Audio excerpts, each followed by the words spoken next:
Hello! Welcome to News Vortex.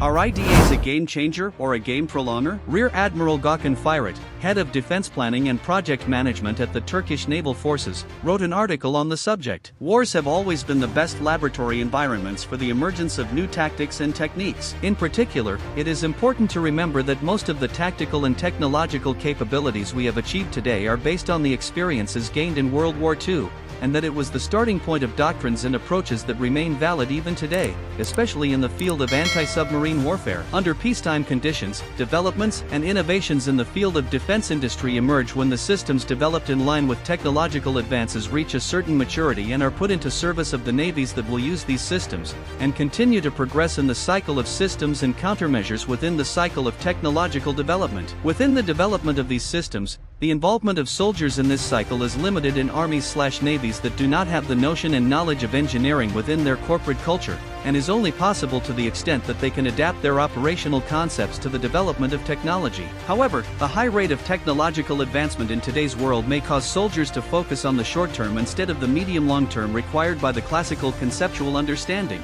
and even require the adaptation of concepts according to the most up-to-date technological systems. In other words, while the foresight of concepts guided technological developments in the conventional concept-based requirements system until now, technological developments now determine the horizon of concepts. As a result, a new technological system developed every day changes the existing doctrine/tactics of use, and this dynamism of change in existing tactics causes concepts to be shaped by following technology rather than anticipating it. A real operational or combat environment allows users to define the tactical and technical requirements that are most closely aligned with the threat they face and that are required to eliminate that threat. Ukraine-Russia war created a laboratory environment. The Ukraine-Russia war has created just such a laboratory environment, especially for Ukraine. Against Russia, which seemed to be far superior to Ukraine in terms of its capabilities and inventory, as well as its deep-rooted knowledge of naval warfare doctrine, Ukraine tried to use tactics and techniques that prevented and delayed this threat, even if it could not eliminate it. The fact that the whole world started talking about unmanned maritime vehicles, UUVs, as a new game-changing concept with this war shows that Ukraine's use of UUVs is working,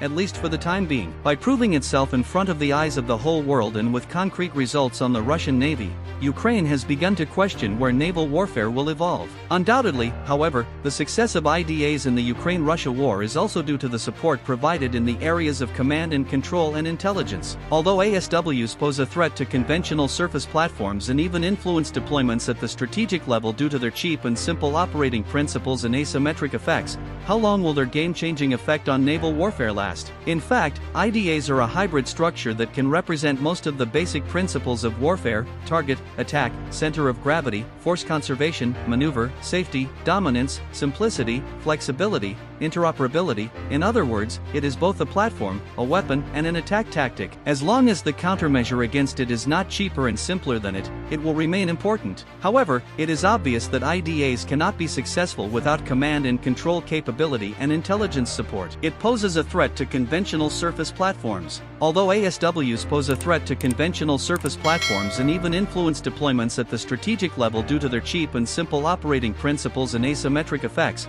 how long will their game-changing effect on naval warfare last? In fact, IWBs are a game-changer in naval warfare, based on lessons learned from naval battles throughout history. What will states with advanced navies, which supported and encouraged this advantage of IDAs in the Ukraine-Russia war, do as a countermeasure when this threat is directed against their navies in another operational environment?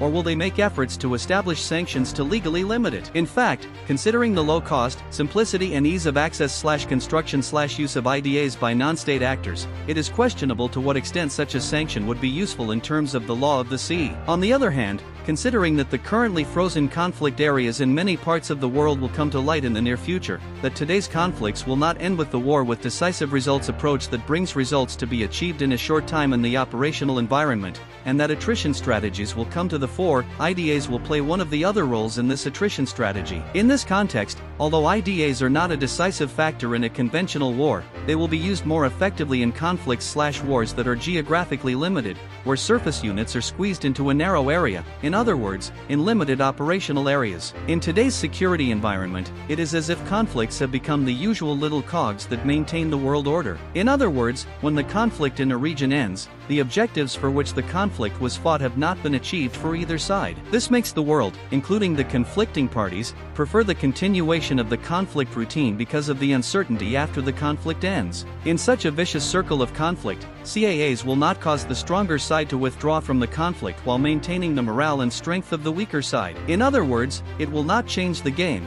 but it will prolong it. Of course, it should not be inferred from the above that this role of IDAs will be underestimated in a conventional war. This simple system, which can incorporate almost all aspects of the principles of warfare, is a candidate to become an important determinant of conventional wars. However, to what extent will the states, which invest huge resources in expensive navies, submit to or tolerate this threat of UUVs? The superiority of German U-boats over convoys in World War II was soon overcome by the Allied development of ASW tactics and sensors. Although it may take some time to develop measures to eliminate these kamikazes with efforts commensurate with their simplicity within the systematic of the continuous development of advanced technology platforms/weapons/sensors and the continued demand for these technologies, it will be a necessity for the world arms industry as well as advanced navies for these measures to become a part of routine naval tactics. So what do you think about this topic? Don't forget to leave your thoughts in the comments and like the video. Thank you for watching us, and we wish you healthy and safe days. See you in the next video.